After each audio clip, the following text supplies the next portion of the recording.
Mitä jos sinun työtehtäväsi liittyisi yhteiskunnallisesti tärkeään suomalaisen ruoan tuotantoon?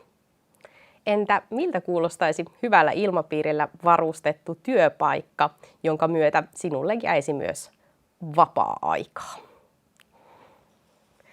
Vaissi Oy on Keuruun Haapamäellä noin 50 vakituista työntekijää työllistävä perinteinen perheyritys, mutta samalla myös yksi Euroopan suurimmista kaalikääröletehtaista. Käydään nyt katsomassa vähän tarkemmin tuota Vaissi Oyn tarinaa.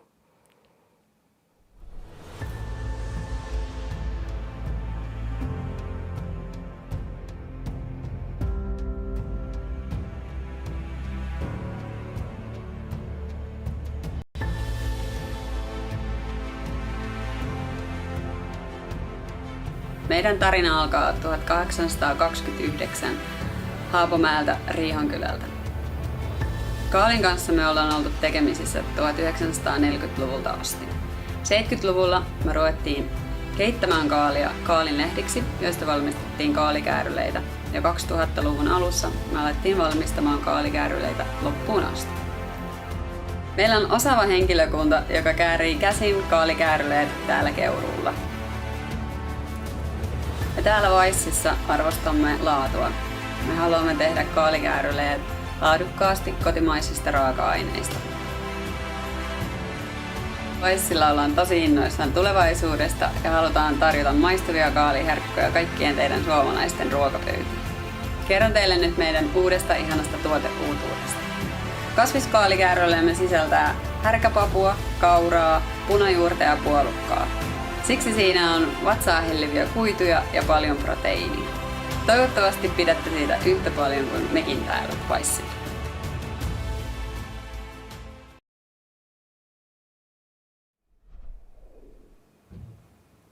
Meillä on tänään studiossa Vaissi Oyn tuotantojohtaja Heli Immonen. Myöhemmin lähetyksessä tapaamme myös elintarviketyöntekijänä Vaissilla työskentelevän Emilia Isomäen.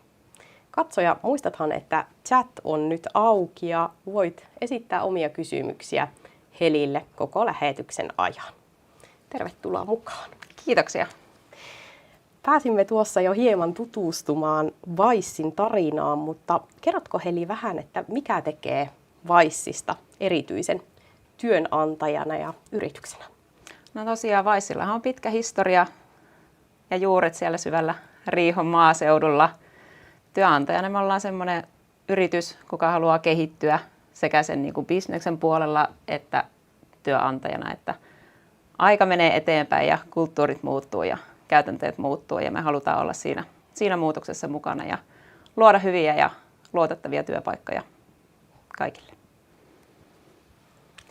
Vaissille keskeisiä arvoja ovat työntekijöiden arvostaminen, innovatiivisuus, asiakaslähtöisyys ja laatu. Teillä arvostetaan tosiaan työntekijöitä. Miten se sitten käytännössä näkyy?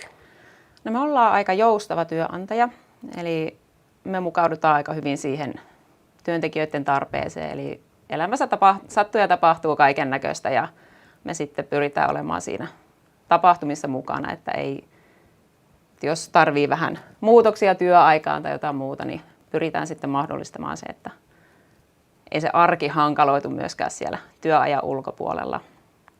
Ja kohdellaan kaikkia tasavertaisesti, eli meillä on monenlaisilla taustoilla olevia työntekijöitä ja tasa-arvoisuus on meille tärkeää ja se, että kaikilla on töissä hyvä olla ja siellä työssä viihtyy. Miten tuo innovatiivisuus, mitä se tarkoittaa teillä liiketoiminnassa ja ihan siellä tuotannossa? Joo, meillä on ihan tämmöiset koneen rakentamisen osaajat siellä. Ne tulee Vaissin perheestä.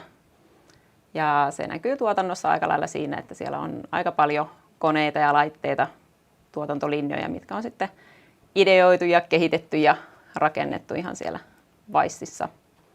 Ja tätä on sitten myös kaupallistettu jonkin verran, että siitä on niin kuin lähdetty sitten viemään tiettyjä linjoja sitten myös eteenpäin muihin yrityksiin.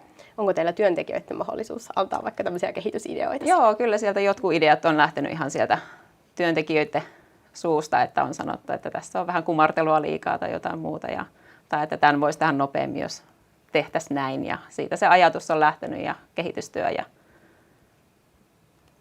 näin päin pois. Että kyllä siellä, ja sitten toki jos oikein hyvät ideat tulee, niin niistä myös aloitepalkkioita maksetaan. Oli sitten pieni muutos tai iso muutos, niin sitten vähän sen mukaan määritellään se aloitepalkkion määräkin. Työssä onnistuminen Vaisilla tarkoittaa oma-aloitteista työotetta, tarkkaa reseptiikan noudattamista, tehokkuutta ja laatukriteereihin sitoutumista. Millainen tuo reseptiikka teillä on, kuinka pikkutarkkaa tuo käytännössä on ja minkälaisia ohjeita siihen sisältyy? Joo, no toihan kuulostaa, kun noin sanoit, että se on pikkutarkkaa, että mentäisiin gramman tarkkuudella, mutta tuotantomääristä kun puhutaan, niin esimerkiksi mausteita punnitaan kiloissa, että ei, maustepussit on vähintään sen 1 kilon painoisia ja näin, että ei ole semmoista kotikeittiöpuntaria siellä, mutta meidän asiakkaat, me tehdään alihankintana pääsääntöisesti meidän asiakkaille ja totta kai se on tärkeää, että me noudatetaan sitä, mitä me ollaan heille luvattu. Tehdään se tuote heidän reseptin mukaisesti, pidetään siitä laatulupauksesta kiinni, ravintosisällöt vastaa sitä, mitä ollaan luvattu ja sopimuksista täytyy pitää kiinni, niin totta kai se on tärkeää, että tehdään myös niiden resepti- ja työohjeiden mukaisesti, mitä on määritelty. Niin, että se sitoutuu siihen laatuun, ymmärsinkö? Kyllä, kyllä, että asiakkaiden ymmärtäminen ja laatu kulkee aika hyvin käsi kädessä. Että. Joo.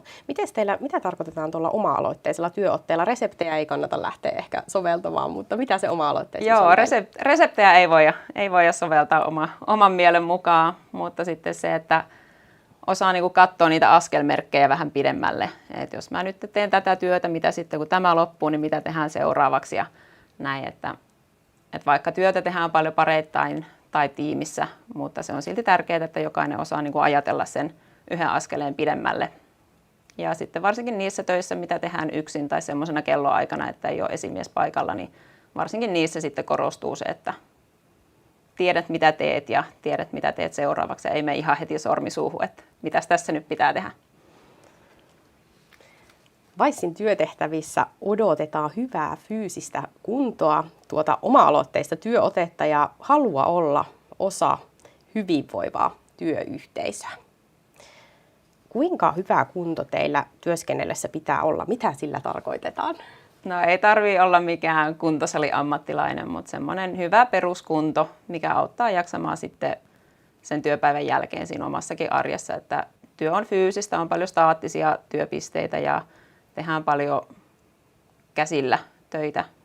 Eli siellä on 10 kilon kaaliharkkoja, mitä nostellaan ja siirrellään ja työnnellään paistohäkkejä sun muuta. Et jos sulla ei ole sitä normaalia peruskuntoa ja et ole ikinä käsillä tehnyt yhtään mitään, niin silloin ei välttämättä ole Vaissi se sun työpaikka. Mutta ihan siis normin peruskunto, se riittää kyllä, mutta kannattaa siellä vapaa-ajallakin ehkä vähän venytellä tai jotain siihen suuntaan. Vaissi lupaa työntekijöille hyvinvoivan työyhteisön säännöllisen työajan ja työntekijälähtöistä johtamista. Mitä tuo työntekijälähtöinen johtaminen teille tarkoittaa? No se tarkoittaa säännöllistä työaikaa, pyritään noudattamaan niitä. Eli meillä työviikko on maanantaista perjantaihin, viikonloput on aina vapaat. Sitä aikaa jää muuhunkin kuin pelkkään työhön. Et kyllähän se elämä tapahtuu muualla kuin työpaikalla ja työpaikka on vaan se, mikä mahdollistaa sen elämän siellä muuallakin, että on ne rahat ja resurssit sitten siihen. Miten te olette mitannut tuota työhyvinvointia? No meillä joka toinen vuosi vähintään tehdään työhyvinvointikysely meidän eläkeyhtiön kanssa yhteistyössä ja nyt tänä keväänä oli viimeisin työhyvinvointikysely, missä sitten saatiin oikein hyvät tulokset ja varsinkin esimiestyö ja tämä työyhteisö sai siitä niin kuin hyviä pisteitä. Ja sieltä aina napsitaan sitten ne isoimmat kehityskohteet ja lähdetään niitä työstämään sitten eteenpäin. Joka vuosi on kyllä ollut se, että mikä on kehityskohteeksi otettu, niin siihen on sitten parannuksia myös saatu aikaiseksi. Ja seuraavassa kyselyssä ne ei ole sitten enää siellä kehityskohteena enää uudestaan. Mennään seuraavaksi palkkaan. Vaissilla palkkaus määrääntyy elintarvikealan TESin mukaan ja alkupalkka on 10,68 €. Onko tuohon palkkaan mahdollista itse vaikuttaa, esimerkiksi koulutuksen tai kokemuksen kautta? No totta kai, jos on elintarvikealan taustaa ja varsinkin saman työehtosopimuksen piiristä, jos on, niin se katsotaan siihen, lasketaan siihen työaikaan mukaan, että kyllä siinä on mahdollisuuksia nousta siihen 2. tai 3. palkkaluokkaan jo suoraan. Ja totta kai sitten, eli TESihän, jos mennään ihan työehtosopimuksen mukaan, niin siihen 2. palkkaluokkaan pääsee nousemaan puolen vuoden työssäolon jälkeen ja 3. sitten vuoden työssäolon jälkeen. Mutta kyllä me sitten, jos joku on oikein reipas ja noheva työntekijä ja oppii nopeasti työtehtävät, niin sitten ollaan nostettu vähän aikaisemminkin, että muistelisin, että on semmoinenkin tapaus, kuka vuoden sisään opetteli tosi paljon kaikkea ja oliko se jopa 5. palkkaluokassa siinä vaiheessa, kun oli vuosi täynnä, mutta siihen vaatii kyllä aika isoa työtä ja motivaatioa sitten kyllä. Mutta hän oli henkilö, kuka sisäisti erittäin nopeasti ja halusi mennä eteenpäin ja tehdä tosi paljon kaikkea, niin kaikki tämmöinenkin on mahdollista. Kiitokset Heli tässä vaiheessa. Palaamme sinun kanssa myöhemmin tuossa chat-osiossa. Muistutuksena suoran lähetyksen katsojille voitte lähettää kysymyksiä Helille vielä hyvin ja Heli jää tähän vielä 10 minuutiksi lähetyksen jälkeen niihin vastaamaan. Käydään seuraavaksi katsomassa työntekijöiden tunnelmia Keuruun Haapamäeltä. Mä olen Airi Manninen ja työskentelen täällä Vaissilla, Käärylä-tehtaalla ja myös Kokopano-tehtaalla. Mä päätyisin Vaissilla töihin 2011 syksyllä ja mun serkku antoi mulle vihje, kuka oli asunut Haapamäellä jo jonkin aikaa ja työskentellyt myös tällä tehtaalla ennen mua. Ja sitten se antoi mulle vihje, että hei, et kokeilepas sua tänne Vaissilla töihin. Täällä Keuru-Haapamäellä on tosi mukava asustella, täällä on turvallista, täällä on hieno luonto ja me työskentelemme ihan maaseudulla. Meidän Vaissi-työporukka on tosi ystävällistä työporukkaa, koska me ollaan tiivisti kaikki yhdessä, me ollaan ystävällisiä, me autetaan toinen toista, koska muuten me ei pärjätäks, jos ei oleks hyviä työkavereita, kuka neuvoo aina toinen toista. Mä oon Tiia Viikki ja mä teen monipuolisesti Vaissin eri hommia, että mulla on pakkaustyötä, käärintää, massaa ja riisiä ja pesuhommia. Parasta mun työssä on monipuolisuus. Mä saan tehdä paljon erilaisia hommia ja se on myös, että työ loppuu 2:30 viimeistään, on aikaa sitten harrastuksille. Mä oon työskennellyt Vaissilla 6 vuotta ja mä aloitin kesätöissä ensin ja kesätöiden jälkeen mä jäin oppisopimuksella Vaissille suorittamaan elintarvikealan perustutkinnon ja sen tutkinnon jälkeen mulle tarjottiin vakituista työtä ja mä jäin tänne sitten. Mun tyypillinen työviikko on hyvin monipuolinen, on käärintää pöydässä, pakkaamista, massaa ja riisiä. Ja nyt mulla on tällä hetkellä pesuviikko, että mä pakkaan mun kaverin kanssa tuossa alkupäivän ja loppupäivästä me pestään koko tehdas. Että hyvin monipuolista. Keuruun Haapamäki on hyvä paikka asua. Että täällä on monipuoliset liikuntavaihtoehdot, mikä on mulle tosi iso plussa. Ja tää on sopivan pieni paikkakunta, että täällä on perhe ja ystävät lähellä. Mä oon Riihisen Ari ja työskentelen elintarvikealalla Vaissi Oy:ssä sekalaisissa hommissa, paitsi ei työnjohtoa. Parasta on työssä vaihteleva työ ja työajat, että on aikaisia aamuja ja aikaiseen tullaan, että pääsee pois. Voi päivällä tehdä kotonakin hommia. Keuruuhan on varsin mukava paikka asua ja työskennellä, että on lyhyet välimatkat tässä mitä on ja kaikki tarvittava on palvelut mitä on niin tuossa keskustassa ja edullistahan täällä on verrattuna tuonne pääkaupunkiseutuun ja isompiin kaupunkeihin. Olen työskennellyt Vaississa niin 6.6.1983 lähtien. Kesätöihin tulin ja sille tielle jäin. On vähän niin kuin toinen koti, että on tässä yli puolet eletystä elämästä on täällä vietetty. No meidän työporukka on varsin tiivis yhteisö, että kun ollaan pöydän ääressä, niin ollaan hyvin lähekkäin ja 8 tuntia päivässä ollaan siinä, jos ei ole pakkaamassa tai massan valmistuksessa tai riisinkeitossa. Että siinä niin täytyy tulla toimeen toisten kanssa ja niin kyllä me tähän asti ollaan hyvin tultu toimeen ja sanotaan, että huumoriahan siinä täytyy olla ja mukavaa puheaihetta, niin työtkin sujuu mukavammin siinä sitten.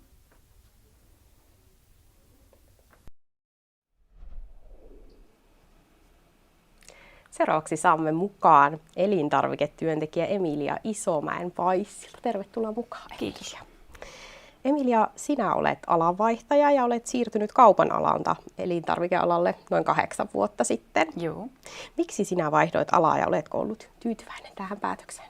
No lähinnä sen takia mä lähdin alun perin kokeilemaan, että minkälainen työnantaja tuo Vaissi on. Lähdin kokeilemaan sen takia, kun alkoi vähän toi kaupan ala tympimään ja justiin oli epäsäännöllisiä työvuoroja ja viikonlopputöitä ja sitten oli niitä pätkäsopimuksia tosi paljon omalla kohdalla. Niin vähän alkoi tuntumaan siltä, että no ehkä nyt voisi kokeilla se jotain muuta. Niin sitten mä lähdin kaverin vinkistä niin kokeilemaan sitten sinne ja sitten se rupesi aika nopeasti tuntumaan siltä, että no tää on mun paikka, että kyllä mä täällä viihdyn. Että. Joo, sinä olet 2 pienen pojan äiti ja miten tuo työ ja perheen yhteensovittaminen on Vaissilla onnistunut? Yllättävän hyvin, että silloin alkuun kun palasi justiin ensimmäisen lapsen jälkeen töihin, niin vähän jännitti, että kuinka käy, mutta tosi hyvin on kyllä sujunut, että ei ole mitään suurempia ongelmia ollut. Ja sitten hyvin on niin kuin joustava työnantaja, että mullekin on sanottu, että jos on justiin joku huono yö, että ei ole nukkunut juuri yhtään, niin sitten voi soittaa ja sanoa töihin, että joo, että mä tuun vähän pari tuntia myöhemmin, että mä nukun vähän aikaa ja tuun sitten. Että. Niin, eli joskus voi saada sitä joustoa sitten, jos on semmoisia elämäntilanteita. Joo, kyllä. Joo. Miten tuohon tuotantotyöhön liittyy paljon rutiineja? Onko työ koskaan käynyt sinulle tylsäksi? No ei oikeastaan, että hyvin harvoin on semmoisia päiviä, että tulisi mitenkään tylsää. Että kyllä siellä niin paljon saa, että jos vaan itsellä on intoa ja halua, niin kyllä siellä tosi paljon saa tehdä erilaisia työtehtäviä. Että en kyllä ainakaan omalla kohdalla voi sanoa, että olisi tylsää ollut. Joo. Miten sinä kuvailisit sitä teidän työilmapiiriä ja työporukkaa? No rento ja huumorintajuinen ja sellainen välittävä, että kyllä siellä saa oikeastaan ihmiset olla omia itsejään. Tai ainakin itse koen niin, että jos sulla on huono päivä, niin sä saat olla ihan omissa oloissa ja ei välttämättä kukaan tule kyselemään, että no mikä sua vaivaa ynnä muuta. Että sä saat olla sitten hiljaa tai sitten sä voit sanoa suoraan, että ei nyt ole huono päivä, että mä haluan tehdä rauhassa näitä hommia tai muuta. Onko teillä yhteistä semmoista niin kuin, työ- ja ulkopuolista, oletteko järjestänyt tai onko teille järjestetty niin kuin työhyvinvointitoimintaa? Tai? On, joo, kyllä. Meillä nyt, no tietysti tuo korona vähän vaikutti siihen, että nyt ei pari vuoteen ollut mitään, mutta kyllä meillä on tainnut joka vuosi olla jotain, ainakin kerran 2 vuodessa.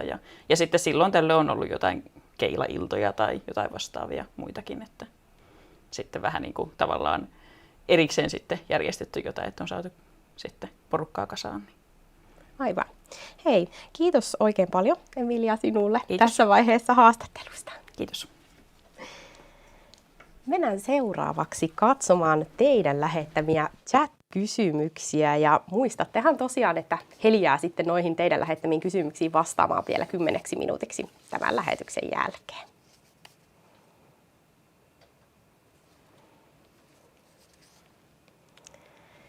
Täällä on tullut kysymyksiä, eli onko mahdollisuus vakityöhön? Tämmöistä asiaa kysytään. Onko Vaissilla mahdollista? Kyllä, ja tällä hetkellä meillä on vakitöihin justi tarve, että meidän halu on kouluttaa semmoinen moniosaaja meidän taloon ja se, että olisi monivuotinen, pitkäikäinen työntekijä.